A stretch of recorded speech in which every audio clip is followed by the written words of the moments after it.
Hey, today I'm going to show you the weapons before and after the update. The developers added a new secret egg reward, and we'll discuss the newest difficulty level 10. Not only that, we'll also go over the UI changes, social menu, and so much more. If you find this video helpful at any point, all you have to do is tap the like button below. We are officially on the newest update, which is patch 01.001.002. The first weapon to receive a change is the SG-8S Slugger.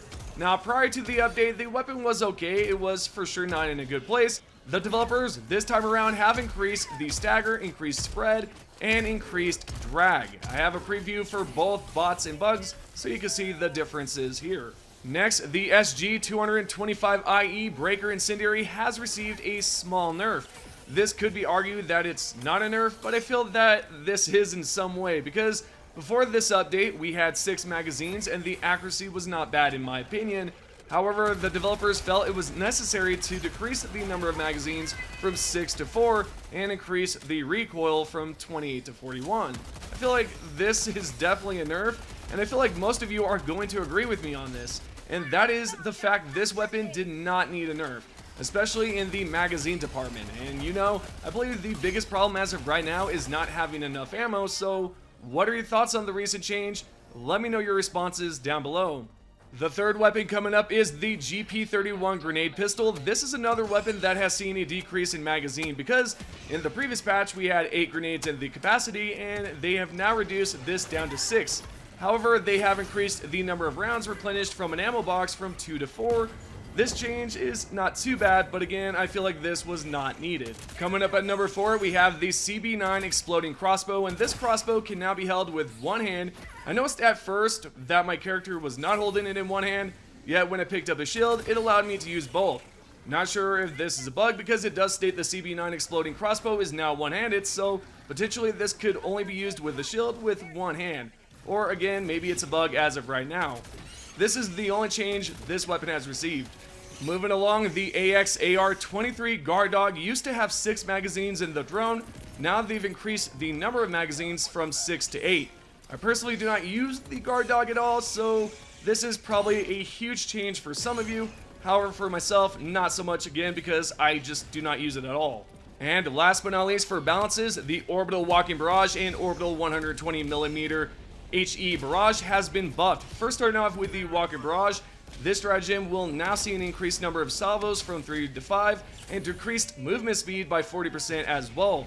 The 120mm HE Barrage, if I can say it correctly, will now have a decreased cooldown from 240 to 180 seconds and a reduced time between salvos. Okay, let's now talk about the weapons and stratagem fixes. The Blitzer previously could only be fired each time when pressing the trigger. After the latest patch, you can now hold the fire button to shoot continuously, which is really nice to see. With the ARC-12 Blitzer and Plasma Punisher, the devs have also added missing armor penetration tags as well. They've also mentioned and pretty much done some changes with the GP31 grenade pistol, LAS-7 dagger, and the SG-22 bushwhacker, and they've actually moved these weapons to the special sidearm category. The sickle has also seen some fixes. They have fixed the incorrect fire limit value in the weapon stats. They've also fixed most of the issues with the SH-20 ballistic shield backpack, such as it will no longer block the enemy's line of sight, no longer collide with the combat walker. They fixed a bug when picking up the SSD drive, because when you would do that, it would cause it to drop, right? And lastly, they've also fixed the ballistic shield, so now it will not collide with the player as long as it's wielded. I guess that's the big thing there, as long as it's wielded. Also, we talked a little bit about the AXAR-23 Guard Dog a few seconds ago, so the developers have now made it possible so we can now refill the drone with the ammo boxes. I guess prior it was not possible. What I would like to mention before we continue onwards, with the ballistic shield, they have yet to say that this will fix the issue with the mech, so essentially if you were to throw on the shield and then go inside the mech, it would force you to go in one direction, and that was not cool, so I do not believe they have fixed that considering they have not mentioned it. With that aside, we're now going to go over the newest difficulty 10. First off, you will not be able to choose the highest difficulty yet if you have not completed level 9 operations. So basically, if you have already completed difficulty 9 in the past, well, you have to do it again. And on top of that, you will need to complete all 3 missions. Once you've done that, all you need to do is choose the difficulty 10. I recommend using the Barrage Stratagem. It can help out tremendously and is useful. The enemies here are definitely packed, strong, and consist of all different types of bugs, ranging from stalkers, chargers, impalers, spore chargers, bile titans, and so on. There's just a lot going on when you choose this difficulty specifically, and you know, I found it to be quite challenging and fun. Although, I will be honest here, when it comes down to grabbing the secret egg, which, by the way, you can find this right in the middle of those large hive locations, I will say that the egg was a bit underwhelming. It felt like the rewards were not worth it, and I know the developers have said, you know, these rewards will be worth picking up, essentially, but I found it to be a bit lackluster, because if you are successful in extracting with the egg, then you will receive some samples, which is cool. Not bad, right? But the fact is, I received 4 samples and 2 super samples. Honestly, I feel like that's not enough for the risk and reward.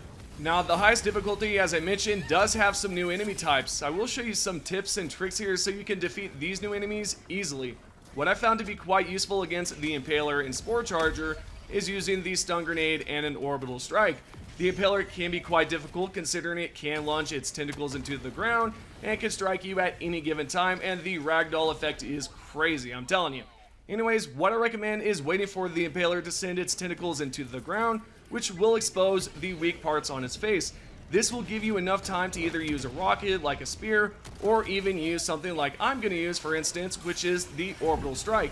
I will throw down the orbital first, and if it hits the Impaler, good. If the Impaler decides to get out of attack mode and tries to move around, I will throw a stun grenade and then the orbital right afterwards. This is the same situation with the Spore Charger, except the Spore Charger moves around quite frequently, unlike the Impaler, so using a stun grenade and an orbital can be quite effective, as well as using the spear or commando.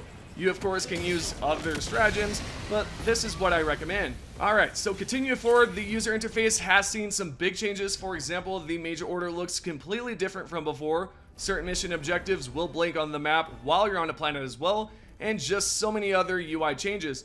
Also, for the issue surrounding the social menu, it has somewhat been fixed because the developers have stated this in the patch notes. Social menu fix, we have fixed several issues and still have things to improve, but know that we are aware and working tirelessly on this. We thank you for your patience and understanding. Now, if we take a look at the patch notes, it says social menu fixes, and here's the list of fixes.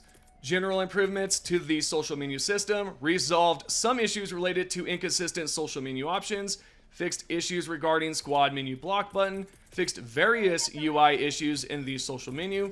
The block menu now more accurately shows blocked players, improvement to recent players tabs, improved reliability of social menu options, resolved issues related to friend code generation, reduced occurrences of please wait democratically. Players should find it easier to join one another's games. Players should find it easier to send, accept, decline friend requests, and last but not least, improved UX for dangerous actions, kick, block, unfriend.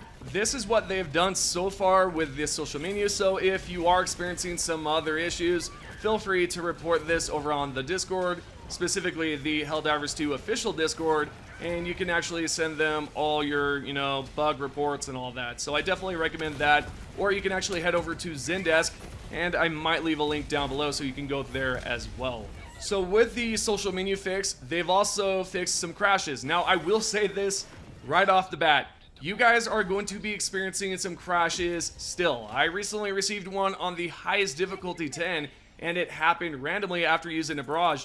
I do not have footage of this because, if you guys do not know, PlayStation does not record everything, including the dashboard, so I do not have anything recorded in that area, but yeah, it definitely happened to me. It also happened when I kicked a player. And by the way, the reason why I kicked the player is because I was in my own lobby in the Destroyer, and we were just about done with the mission, so I was just like, man, I'll just kick him and continue onwards. But doing so actually kicked me out of the game, and it froze, crashed, and yeah, it just sucked. But this right here, these are the following crashes that they have, fixed. So I will list a few here so that you kind of know what's going on. They've decreased the chance of crashing when pressing Alt-Tab while using exclusive full-screen Windows mode. So for you guys on PC, that's a huge one. They've also fixed rare crashes which could occur while browsing Warbonds. I noticed that was a big one. And there's also a bunch of other stuff with the tabs.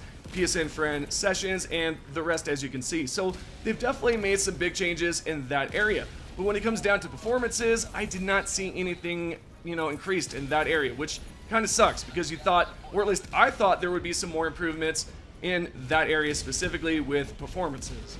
Then for miscellaneous fixes, there is quite a lot here, guys. I honestly will not go over all of this, but I will leave a link below so you can check out everything. But I do want to bring up one specific note here because right here it says, quote, adjusted flame effects to work more realistically. It doesn't go through various bodies, objects where bounce off would be the expected behavior, like on armors and static objects. So I've seen some players report back that this is potentially a nerf, but I haven't seen the big difference. Now, I will try it out a little bit more once the Warbond is released, see what exactly is going on there, because if it is a nerf, then some of those Freedom Flame Warbond items might be a bit underwhelming. Now, I'm not saying it's going to be, but just based off of what I've seen from other players' reactions to this note specifically. So that right there could affect some of the future weapons in the newest Warbond. But we'll find out once it's available. And make sure you guys are subscribed because I will be going over all the weapons once it is available. So this is pretty much it when it comes down to the latest patch. I hope you guys have enjoyed it. This is your Helldivers 2 News. If you guys would like to be featured in the next video, all you have to do is comment below. Here's your top 3 comments from the previous video. The first comment is by Matt O'Brien 2010. I would love to see an Eagle stratagem where you can call in a charger to be dropped off on a bot map or a Hulk dropped off on a bug map. Just watching some of the bots get ragdoll would be hilarious, or seeing all the bugs turn to attack a flame Hulk. The second comment is Putter is Life 7341. We are so close to finishing off the automatons. I've heard that one before, and he might be right. Anyways, the last and final comment here is by somebody 627080. This user says, 310, a little tip, buddy. You can use your flamethrower on those chargers, aim for the legs, and then drop super quickly. Yeah, I probably did something in that clip specifically, but it was probably just a random clip. I probably was tired or something, but yeah, I definitely know that you can take out those, chargers easily. So anyways, this is your top 3 comments, guys. If you guys would like to be featured in the next video, remember all you have to do is comment down below. Thank you guys for supporting the channel. Make sure you are subscribed, turn on the notifications, and give this video a like if you enjoyed it. See you guys in the next one.